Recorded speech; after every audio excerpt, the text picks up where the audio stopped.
Bradley, if you're in the room, could you please authorize me for screen sharing?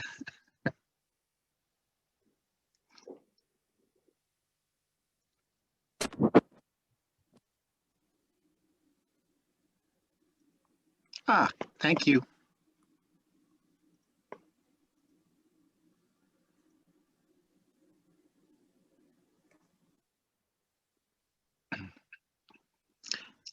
Good morning, everyone, and welcome. My name is Kent McKusick, the minister serving this fellowship. My pronouns are he, him, and his. It's a real pleasure to have you here today. Good morning, everyone, and welcome. A special welcome to any visitors this morning and an invitation to stay for our virtual coffee fellowship following the service. My name is Sue Kierson. I guess you can see it on the screen. And today I'm feeling that this is the very best place to be at the end of an historic and challenging week. And I am totally grateful to be part of this truly supportive congregation. Looking ahead, next Sunday's service brings another opportunity for inspiration on what I think of as a common experience, the challenge of staying connected and building community when we have to do it virtually. Our guest speaker will be Reverend Kimberly Debus, who, in looking at her background, has a really interesting background across the UU spectrum. So I'll see you next week too. Please keep checking every Friday's weekly email for a complete list of ways to connect and for the Zoom links that make everything happen. This morning, as you saw on the screen, immediately following this service, there will be a special meeting for anyone who wishes to ask questions or make comments on the proposed budget for next year. If you want to attend this budget session, please indicate that in the chat. In fact, just go ahead and type it in right now, and then you will be directed to the right breakout room after the service.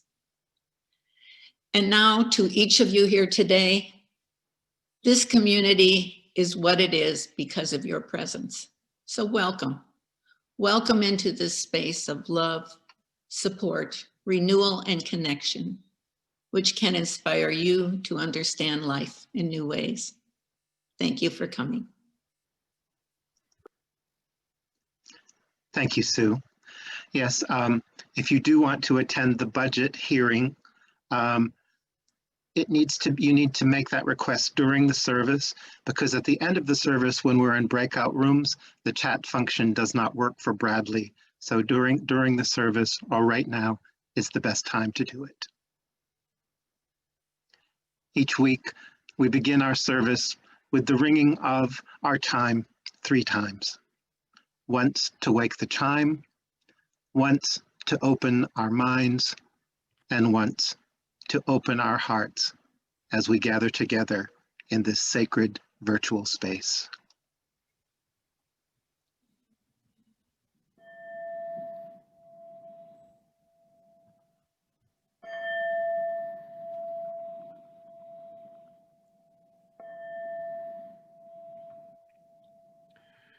In the world of the driven, let us be drawn in.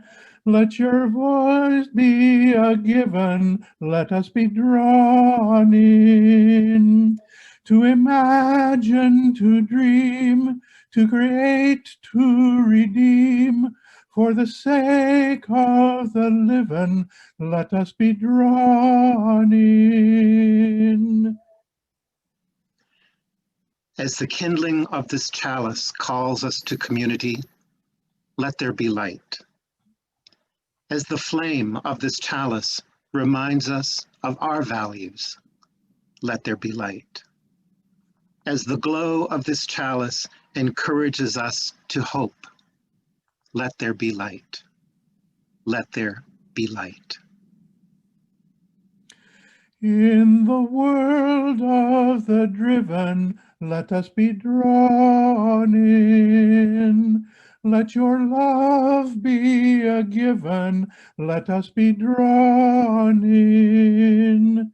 to imagine, to dream, to create, to redeem.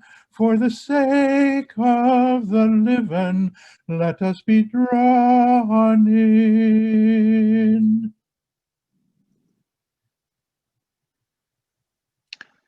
As we return to gallery mode, I encourage you to keep yourselves muted and silent, but just take in the vision of each other's faces or the imagination that we are all here together.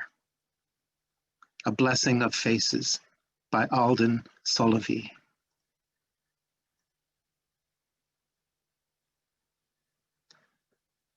So many beautiful faces, so many radiant souls shining forth into our hearts. Look at those eyes, the smiles, the hopes, the fears, the yearning, the questioning, the compassion, the love. Take it all in. Take it in. The tenderness, the humanity, the blessing of faces arrayed before you. The blessing of faces given and received.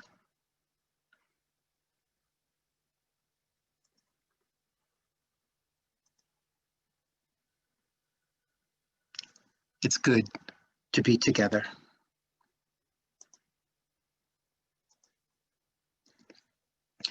David Christopher Horton is the interim music director at Trinity Lutheran in Washington State, and he's also a seminarian at Luther Seminary. He posted this improvisation of one of our favorite hymns on Facebook, and I asked him if he would be willing to allow me to share it with you, which he said that it was his honor to do so. It has been an extraordinary week of many emotions ranging from lamentation and grief to relief and joy. I offer this prelude, David's improvisation on My Life Flows On in Endless Song, as a piece of centering music and an invitation into virtual and sacred space as we each consider what music or songs brought us from the darkness to the light this week.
Our October offertory recipient, actually, wait a minute, it's November.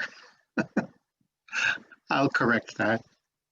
Our November offertory recipient is the Bridge Home, formerly known as the Emergency Residence Project.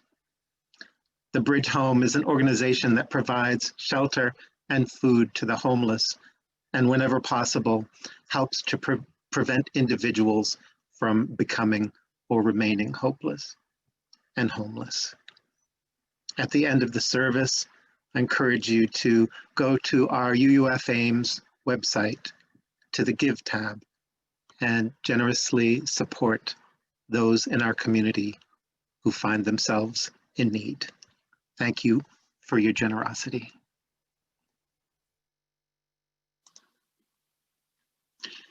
This morning, our Time for All Ages is related to the fact that there was a major election this week, and the outcome of it left a lot of us feeling a lot of different things, including not knowing exactly what to do as citizens.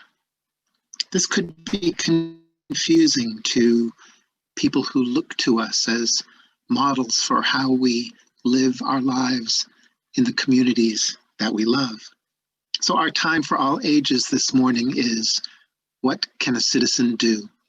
By Dave Eggers, with illustrations by Sean Harris. It takes place on a lonely island and tells the story of how that island is transformed into a welcoming community, and how we might be on a journey from the world we know to the world we all can believe in. What a citizen can do.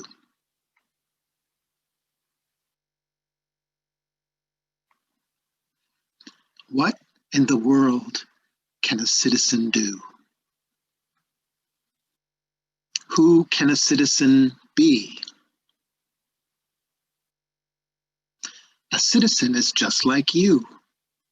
A citizen can plant a tree. A citizen can help a neighbor. A citizen can join a cause. A citizen can write a letter. A citizen can help change laws.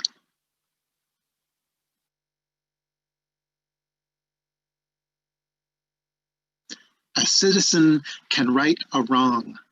A citizen can turn things around. A citizen can get things right side that have been upside down.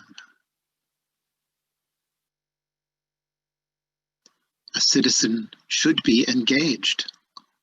A citizen should care and care. A citizen should build things, save things. A citizen can be a bear. Yes, a citizen can be a bear, and a citizen can be a kid. A citizen can wear pink pants. A citizen cannot stay hid. A citizen's not what you are. A citizen is what you do. A citizen cannot forget that the world is more than you. We're part of a society, one full of joy and pain. A land of latticed people, none of us the same. And if we help just one, help one lonely soul, we open doors, we bring in light, we bind us all and make us whole. So forget yourself a second. Grab a shovel or a pen. Do something for another. Don't you dare doubt that you can. Everything makes an impact on a bigger big than you. And it all starts with the question, what can a citizen do?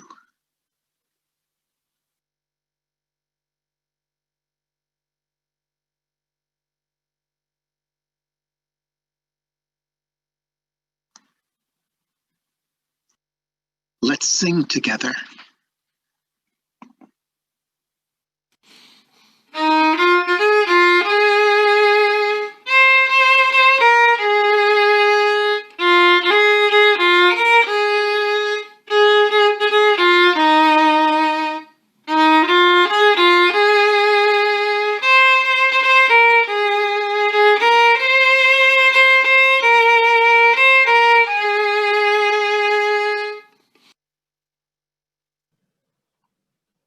Good morning. This is Nicole Osey. Our opening words today are "We Hold Hope Close" by Reverend Teresa Soto.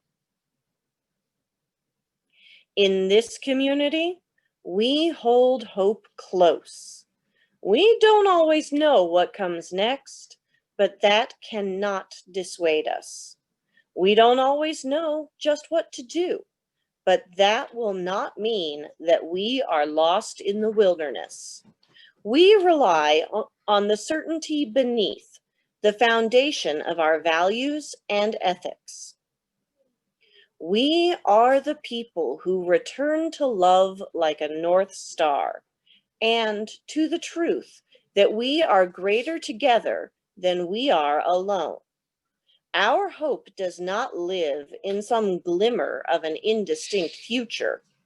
Rather, we know that the way to the world of which we dream, and by covenant and the movement forward of one right action and the next, we know that one day we will arrive at home.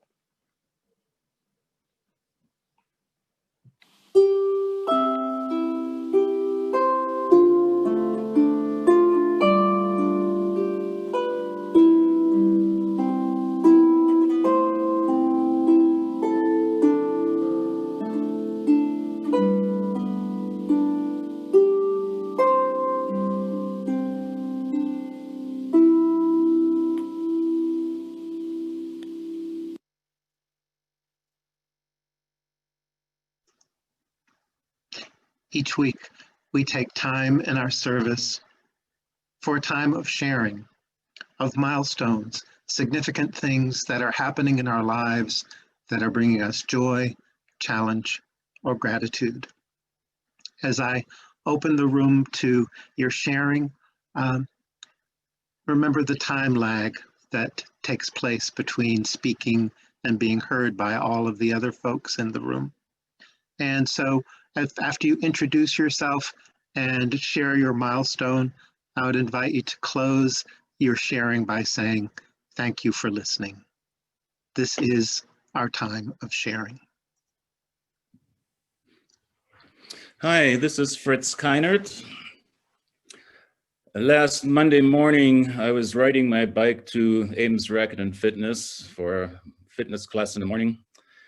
And I have to cross 24th Street in the process. I had to wait for a little while to let some cars go by, and then I started across. When I was halfway across, I looked to the left and there's a car, like 2 feet away, and then it smashed into me. I'm not sure what happened exactly, but like a second or two later, I was standing there completely unhurt, and the bike was smashed on the ground, and the frame was broken in 2 places. So, yep, I think I dodged death there, or some serious injury. The only excuse the driver had is, "Oh gee, the sun was in my eyes and I couldn't see where I was going." But I could have gotten very seriously hurt. As it was, I just went to the chiropractor in the afternoon and he straightened out a couple of minor things, and that was it. Thank you for listening.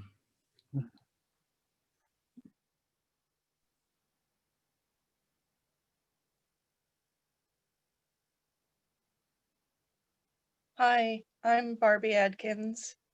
It's a little bit late, but I got divorced. I'm finally free. And I have applied for my first name change as well. Thank you for listening.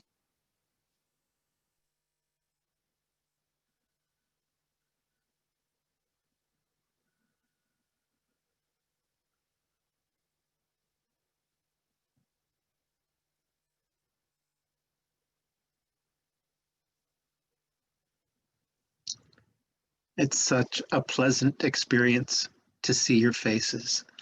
Are there other milestones to share this morning?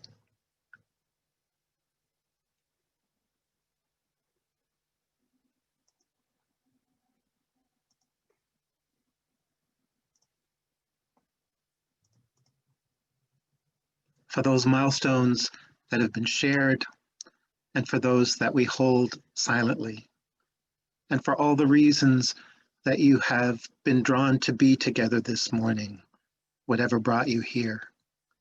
Know that in this community, no one ever needs to make the journey alone, and that you are loved. With that, let's be together in a moment of silence.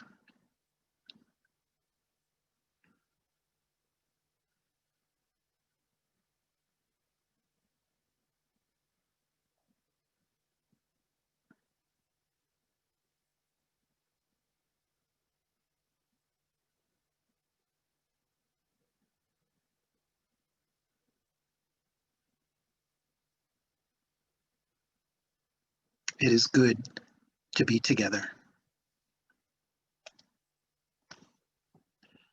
For our candle of hope this morning, I would like to share a very brief segment of the acceptance speech given by Vice President-elect Kamala Harris last night. If you did not have the opportunity to see the acceptance speeches, they are very related to our topic today, and I would encourage you to listen. And to the woman most responsible for my presence here today, my mother, Shamala Gopalan Harris, who is always in our hearts. When she came here from India at the age of 19, she maybe didn't quite imagine this moment, but she believed so deeply in an America where a moment like this is possible. And so I am thinking about her and about the generations of women, Black women,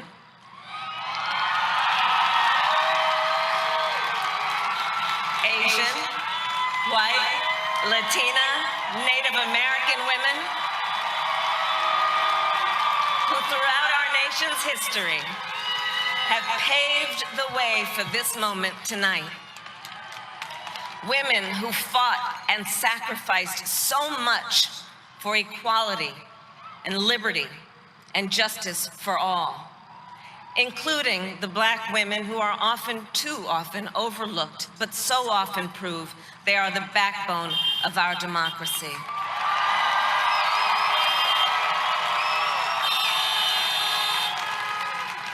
All the women who have worked to secure and protect the right to vote for over a century, 100 years ago with the 19th Amendment, 55 years ago with the Voting Rights Act, and now in 2020 with a new generation of women in our country who cast their ballots and continued the fight for their fundamental right to vote and be heard.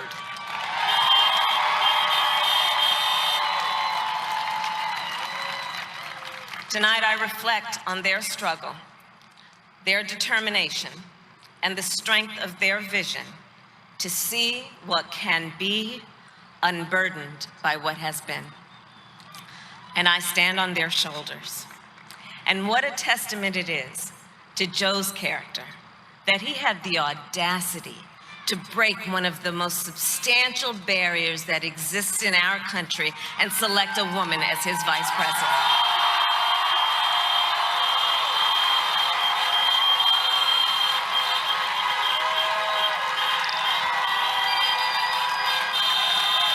But while I may be the first woman in this office, I will not be the last.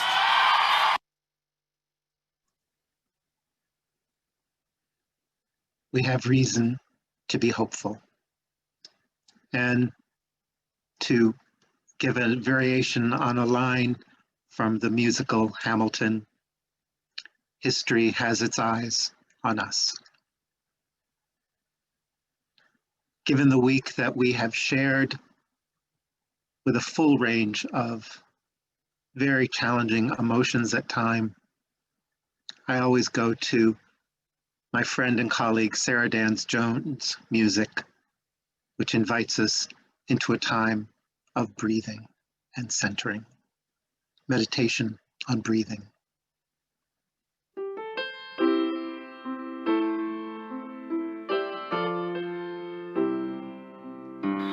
Breathe in, breathe out, breathe in, breathe out, breathe in, breathe out, breathe in, breathe out. When I breathe in, I'll breathe out. When I breathe in,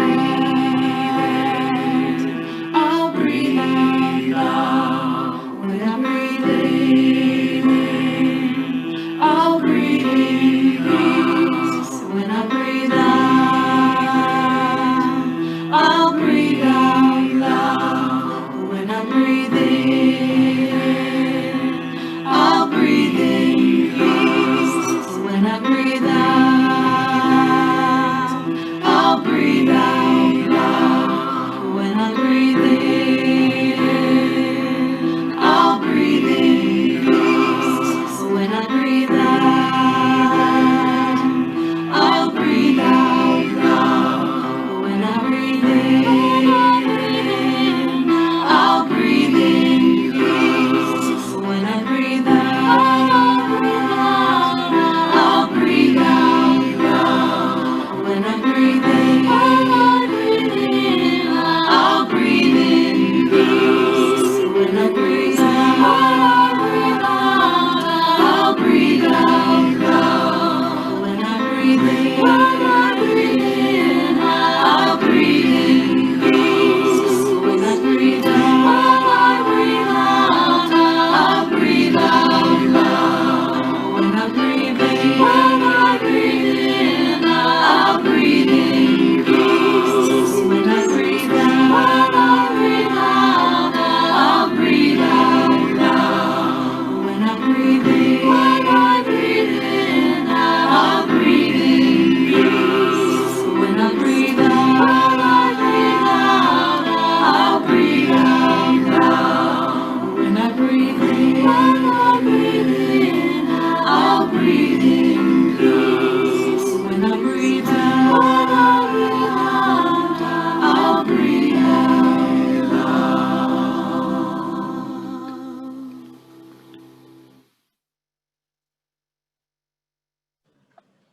This is Nicole Osee again, and our reading this morning is from Disturbing the Peace by Václav Havel. The kind of hope I often think about, I understand above all as a state of mind, not a state of the world.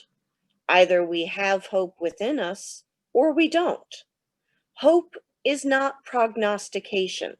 It is an orientation of the spirit, an orientation of the heart. It transcends the world that is immediately experienced and is anchored somewhere beyond its horizons.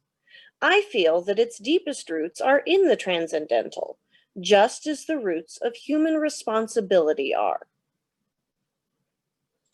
Hope, in this deep and powerful sense, is not the same as joy that things are going well, or willingness to invest in enterprises that are obviously headed for early success, but rather an ability to work for something because it is good, not just because it stands a chance to succeed.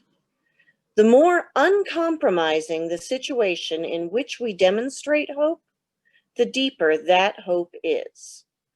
Hope is not the same thing as optimism. It is not the conviction that something will turn out well, but the certainty that something makes sense, regardless of how it turns out. In short, I think that the deepest and most important form of hope the only one that can keep us above water and urge us to do good works, and the only true source of the breathtaking dimension of the human spirit and its efforts, is something we get, as it were, from elsewhere. It is also this hope, above all, that gives us the strength to live and continually to try new things.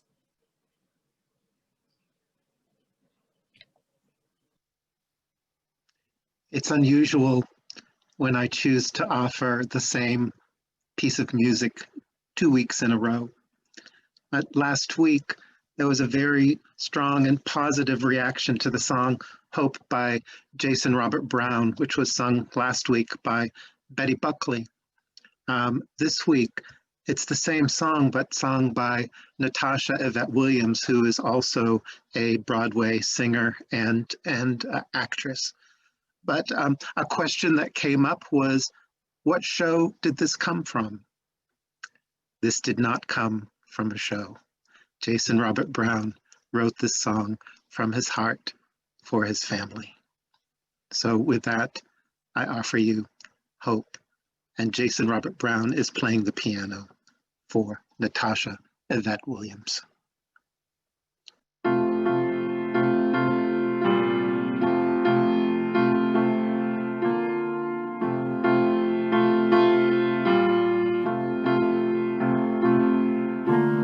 Come to sing a song about hope. I'm not inspired much right now, but even so, I came out here to sing a song, so here I go. I guess I think that if I tinker long enough, one might appear. And look, it's here. One verse is done, the work's begun.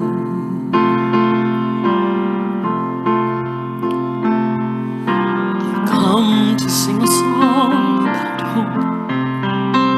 In spite of everything ridiculous and sad, though I'm beyond belief depressed, confused and mad, I got dressed. I underestimated how much that would take. I didn't break until right now. I sing of hope and don't know how. So maybe I should substitute strain, because I'm strong enough. I got lots of things I didn't think I could, and so did you. I know that's true. And so I sing a song about hope. Though I can't guarantee there's something real behind it, I have to try to show my children I can find it. And so today, when life seems crazy and impossible to bear, it must be there. Fear never wins. I sing of hope. See, I said hope.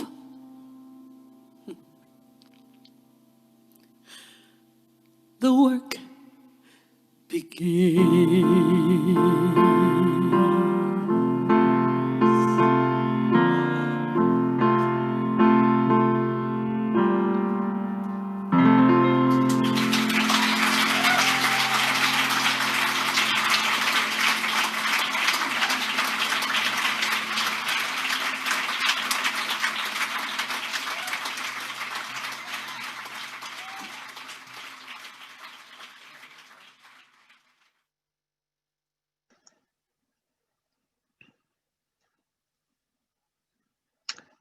Hope. The work has begun.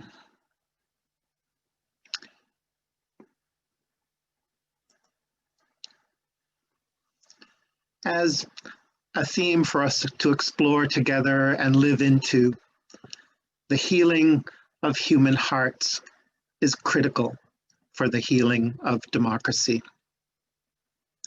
The Time for All Ages offered a beautiful invitation to all citizens of every age and demographic to heal hearts, our own and the hearts of others. We are part of a beautiful and diverse society full of joy and pain. And if we just help one person in need, life can become brighter, more compassionate, and more whole. Everything makes an impact on a bigger big than us. A citizen is not what you are, but what you do. Terry Tempest Williams is an eloquent writer on issues of ethics and life. She wrote this: "The human heart is the first home of democracy. It is where we can embrace our questions.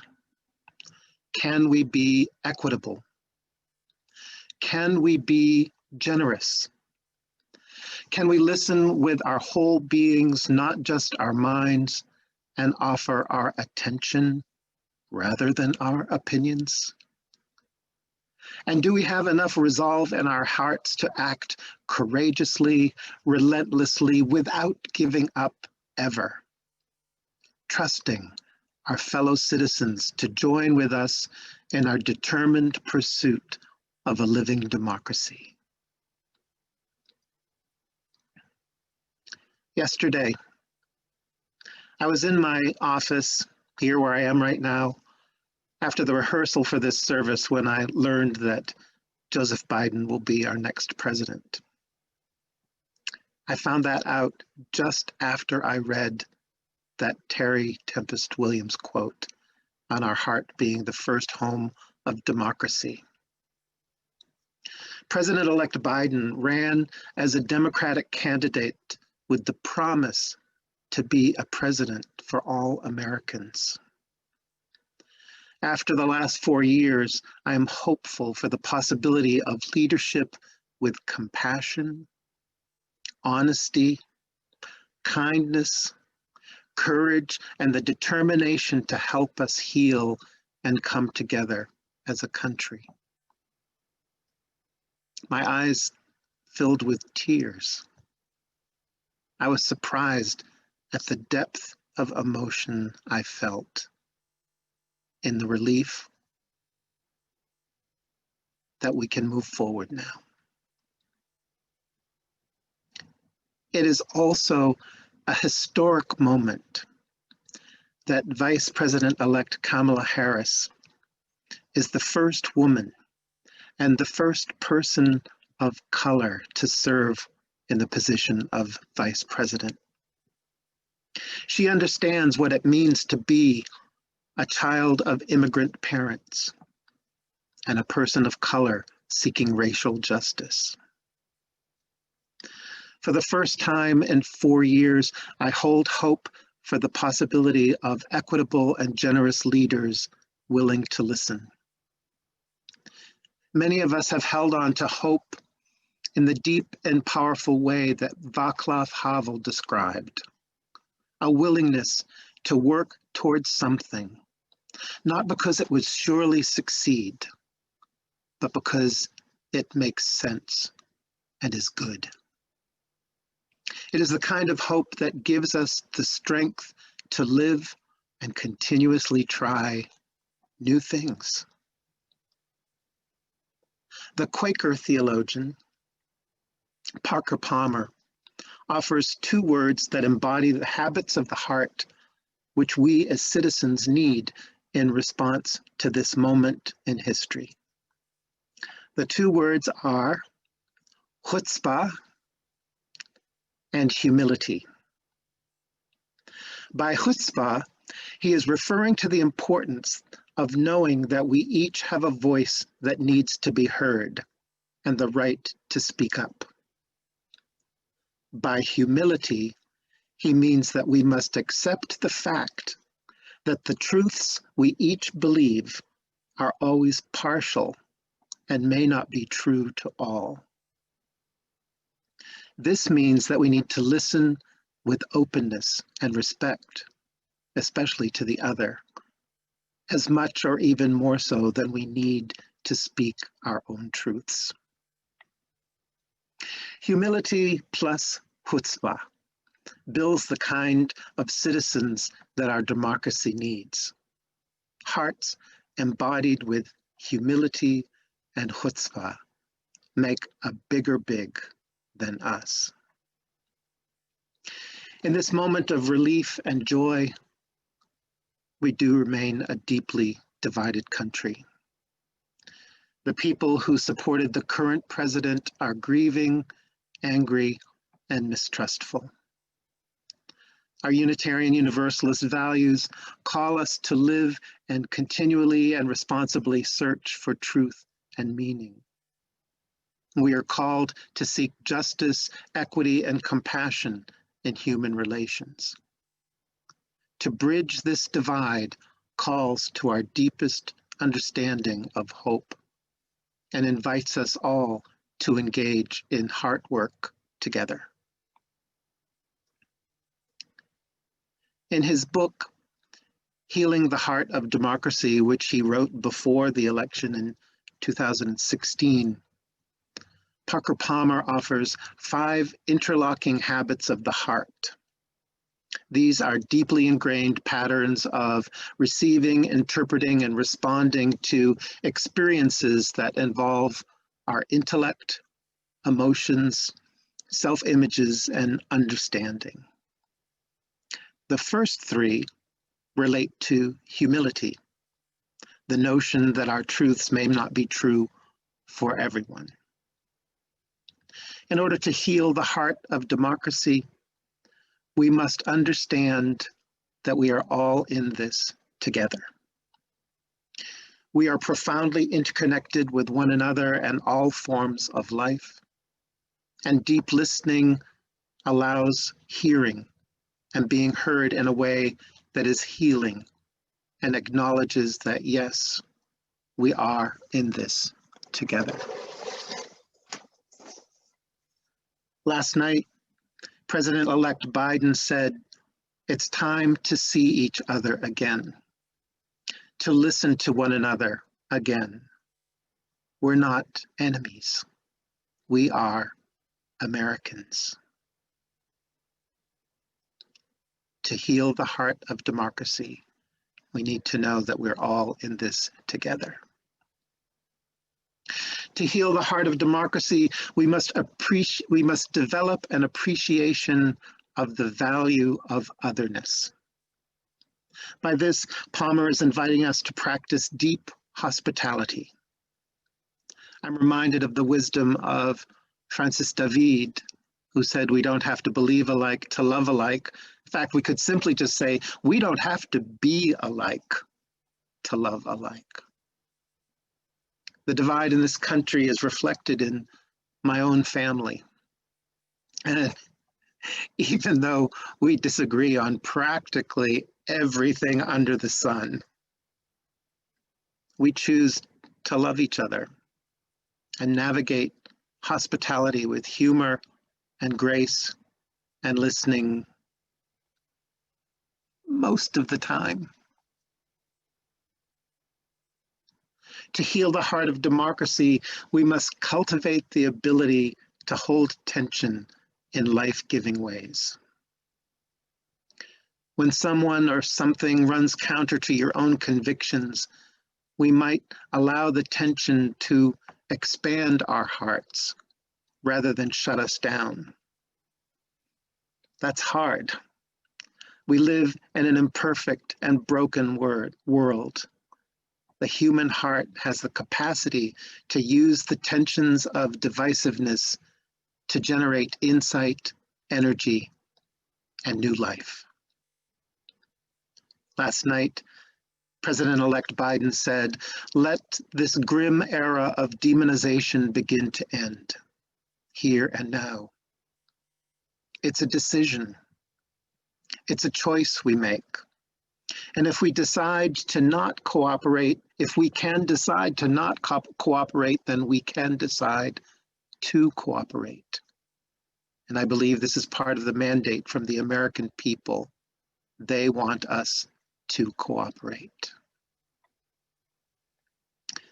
The last two habits of the heart relate to chutzpah, that we each have a voice and the right to speak up.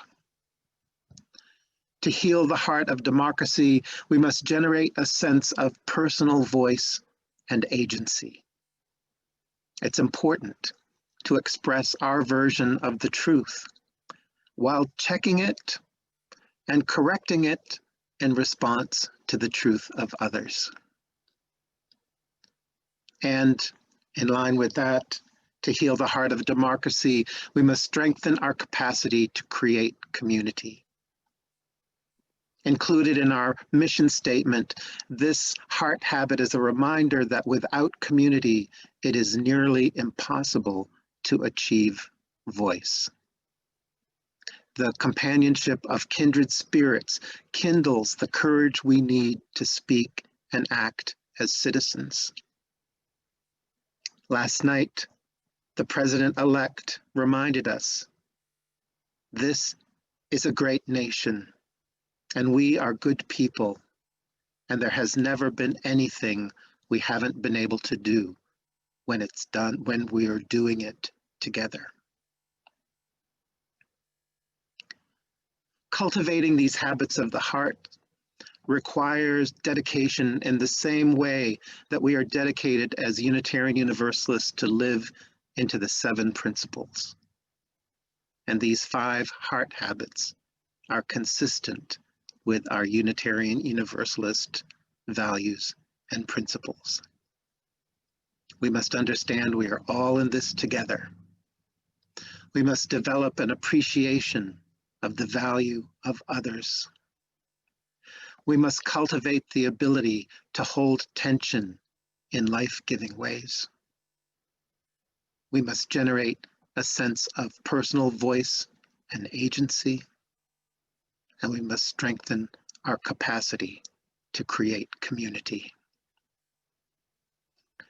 Parker Palmer encourages us to be intentional, not accidental citizens. These heart habits embody virtues that give America some of its finest qualities: generosity of the spirit, hope for the future, and the wit and will to work for the common good. They also remind us of America's failures, but give us hope for the future. Grounded in that place of truth and hope, we can reach across the lines that divide us and rebuild the civic community required for government of the people, by the people, and for the people. May it be so. Amen.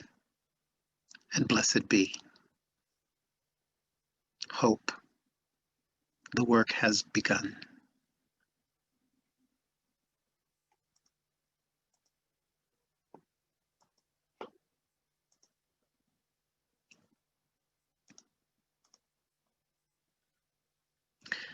When I was in seminary, I was in a class called Arts and Ministry and met Victor Floyd, the gentleman in the glasses, and his husband, Lou.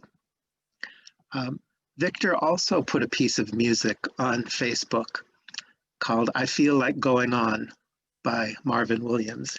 He is currently serving as a minister in California at the Calvary Presbyterian Church. When I asked Victor if I could share this with you, he said that it would be an honor, and he said to tell you all that he loves you even though he's never met you. So with that, I share the love of Victor in inviting us to keep going. keep going towards hope.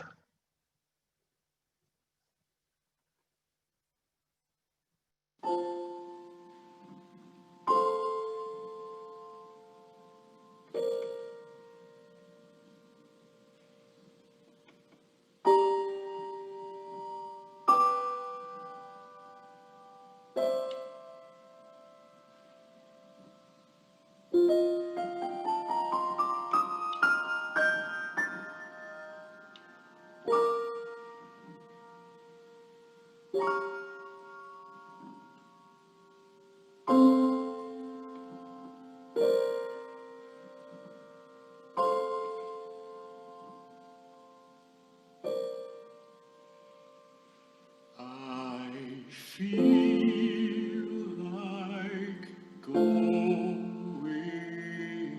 on. I feel like going on. Though trials mount on every hand, I feel like going on. I feel like going on.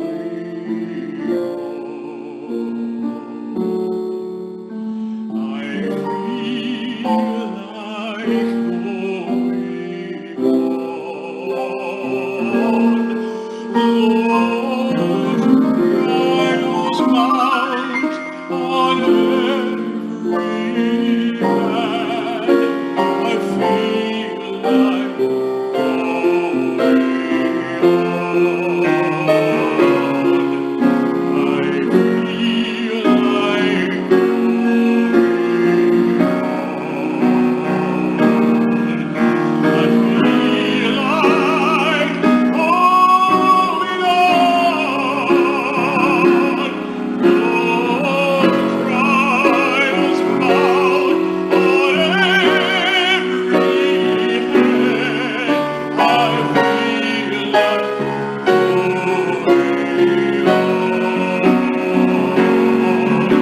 I feel like going on.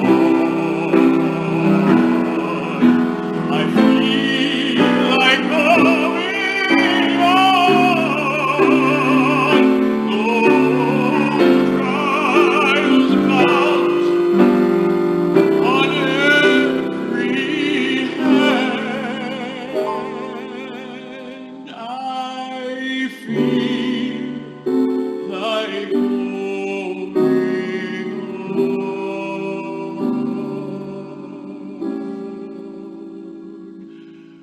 I feel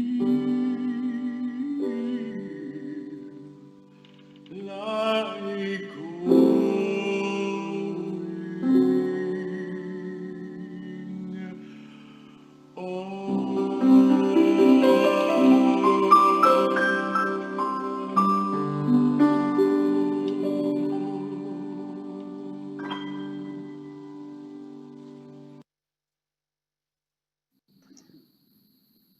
We extinguish the chalice with the words of Maya Angelou. History, despite its wrenching pain, cannot be unlived, but if faced with courage, need not be lived again.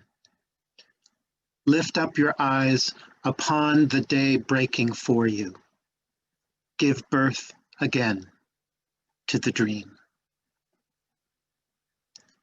Thank you for being with us this morning on this beautiful Sunday, for sharing part of your day with us.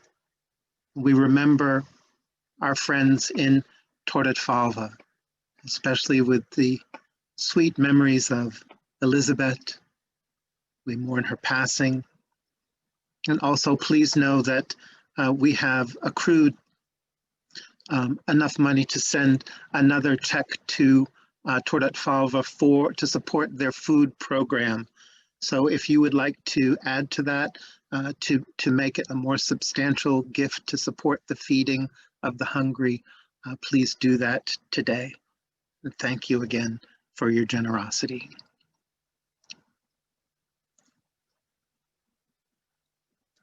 With that, we end our service this morning and we'll go into breakout rooms. The budget hearing will probably be right after the breakout rooms. And for those who wish to stay in the larger room, I'll be back in a moment. Thank you again for being with us today.